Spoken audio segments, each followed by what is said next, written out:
നിനക്ക് അവളെ സ്വഭാവം അറിയാം.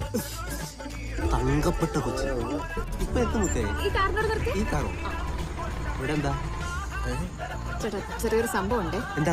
ഞാൻ ആ വീട്ടിലെ ചേച്ചീനെ പ്രസവം നോക്കാൻ വേണ്ടി വന്നതാ. അവരെനിക്ക് 20,000 അഡ്വാൻസ് തന്നിട്ടുണ്ട്. പെട്ടതാണെങ്കിലും വരട്ടെ, ആരെ കൊണ്ട് വരും ഇതിനൊക്കെ നോക്കാൻ? അയാൾ രാത്രി ഗേറ്റും പൂട്ടും ഒരു സ്വാതന്ത്ര്യം ഇല്ല, വഴിയിൽ മൊത്തം കൂടിട്ടാ. അവിടെ തന്നെ നൈസായിട്ടും ചാടാൻ വേണ്ടിട്ട് ഞാൻ ചേട്ടനെ ലവറാക്കിയതാ. ചേട്ടൻ നല്ല കുട്ടിയെ കിട്ടും. ഇതേനെ കൊണ്ടുപോകാൻ വണ്ടിയാ. ഞാൻ പോട്ടെ, ഞാൻ പോവാ ചേട്ടാ. അടുത്ത പ്രസവമുണ്ട്. ചേട്ടൻ വരെ പണിക്ക് പോവും ചേട്ടാ. ചേട്ടാ അതും പ്രസവ കേസ് ഇല്ല. കറക്റ്റാണ്, ഞാൻ വീണ്ടും വിളിക്കും. അപ്പൊ ഗേറ്റ് അടയ്ക്ക് വീണ്ടും വരണേ. ബൈ ചേട്ടാ, പോട്ടെ. Thank you so much. Bye bye. Sorry bye bye ചേട്ടാ. Bye bye. Good night. ആ ചേട്ടനെ വിളിച്ചോണ്ട് പോയി ഉറങ്ങാം. നന്നായി